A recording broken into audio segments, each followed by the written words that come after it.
বিনামূলীয়া নামভৰ্তিৰ ক্ষেত্ৰত এতিয়াৰ পৰা কোনো আপোচ নকৰে ৰাজ্য চৰকাৰে।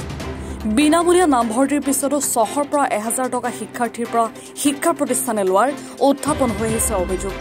এতিয়াৰে পৰা বিনামূলীয়া নামভৰ্তিৰ নামত ল'ব নোৱাৰিব অতিৰিক্ত ধন। সৰস্বতী পূজা আলোচনী আদিৰ নামত ল'ব নোৱাৰিব অতিৰিক্ত ধন। নিৰ্দেশনা অমান্য কৰা প্ৰতিষ্ঠানৰ বাবে লোৱা হ'ব বিহিত ব্যৱস্থা।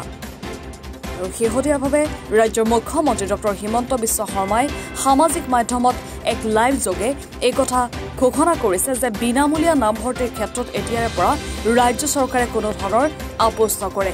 বিগত সময়ত অভিযোগ উত্থাপন হৈ আহিছিল যে যিসকল ছাত্ৰ ছাত্ৰীয়ে নামভৰ্তিৰ বাবে বিনামূলীয়া নামভৰ্তিৰ বাবে আবেদন কৰে বা বিনামূলীয়া নামভৰ্তি কৰে তেওঁলোকৰ পৰা কিন্তু বিনামূলীয়া নামভৰ্তিৰ পৰিপ্ৰেক্ষিততো 600 পৰা 1000 টকা পৰ্যন্ত শিক্ষা প্ৰতিষ্ঠানসমূহে লৈ আহিছে। আৰু এনেধৰণৰ বিনামূলীয়া নামভৰ্তিৰ পিছতো পইচা লৈ অহা বা ধন লৈ অহা যি প্ৰথা চলি আহিছে শিক্ষানুষ্ঠানসমূহক সেই সন্দৰ্ভত শেহতীয়াভাৱে ৰাজ্যৰ মুখ্যমন্ত্ৰী ডক্টৰ হিমন্ত বিশ্ব শৰ্মাই সামাজিক মাধ্যম যোগে মাত মাতিছে। তেখেতে কৈছে যে এতিয়াৰে পৰা বিনামূলীয়া নামভৰ্তিৰ বাবে এক পইচাও কোনেও অতিৰিক্ত ল'ব নোৱাৰিব শিক্ষাৰ্থীসকলৰ পৰা। আৰু যদিহে কোনোৱে এনেধৰণে ধন সংগ্ৰহ কৰে শিক্ষাৰ্থীসকলৰ পৰা তেন্তে চৰকাৰে কোনো পধ্যেই আপোচ নকৰে, বিহিত ব্যৱস্থা গ্ৰহণ কৰা হ'ব বুলি মুখ্যমন্ত্ৰীগৰাকীয়ে সামাজিক মাধ্যম যোগে নিজৰ মন্তব্যত কোৱা পৰিলক্ষিত হৈছে। মুখ্যমন্ত্ৰী ডক্টৰ হিমন্ত বিশ্ব শৰ্মাই সামাজিক মাধ্যম যোগে জনোৱা সেই মন্তব্য আমাৰ হাতত আছে, আগবঢ়াইছো সেই মন্তব্য। যোৱাবাৰ বিনামূলীয়া নামভৰ্তিকৰণৰ কথা কওঁতে ফেচবুকত বহুতে কমেণ্ট দিছিলে যে মামা বিনামূলীয়া নামভৰ্তি যদিও হৈছে কলেজবিলাকে কিন্তু আমাৰ পৰা 600 টকা লৈছে, 1000 টকা লৈছে। আজি মই মহাবিদ্যালয়ৰ অধ্যক্ষসমূহক কৈছো যে বিনামূলীয়া নামভৰ্তি মানে বিনামূলীয়া নামভৰ্তি। সৰস্বতী পূজাৰো পইচা, মেগাজিনৰ পইচাও অতিৰিক্তকৈ ল'ব নালাগে।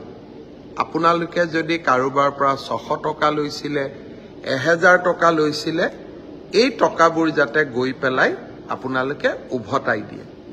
যোৱাকালি এই ধৰণে অতিৰিক্ত ছাত্ৰ ছাত্ৰীসকলৰ পৰা বিনামূলীয়া নামভৰ্তিকৰণৰ পিছতো অতিৰিক্তকৈ 600-1000 টকা লোৱাৰ বাবে আমি পূব বংশৰ কলেজৰ অধ্যক্ষগৰাকীক চাকৰিৰ পৰা নিলম্বিতও কৰিছোঁ।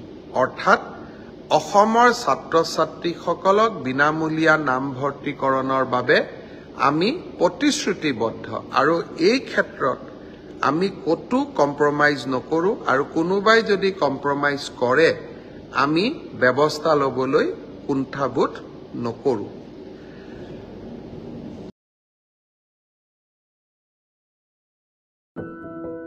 এনিভাৰত 24ৰ প্ৰথম প্ৰয়াস জুবিন গাৰ্গৰ গীতৰ প্ৰতিযোগিতা। জুবিনৰ গানে কি আনে।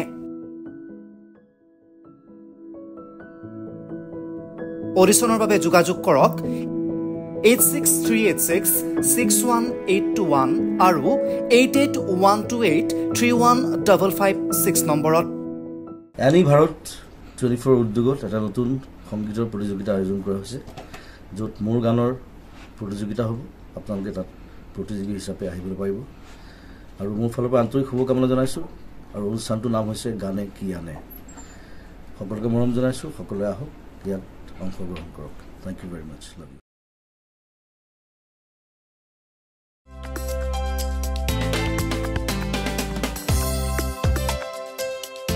আপোনাৰ ঘৰখন আৰু অফিচ চালে চকুৰোৱাকৈ সজাওক। আজি আহক সকলো ধৰণৰ অত্যাধুনিক ফাৰ্নিচাৰৰ বাবে চিটি ফাৰ্নিচাৰ 6 মাইল গুৱাহাটী।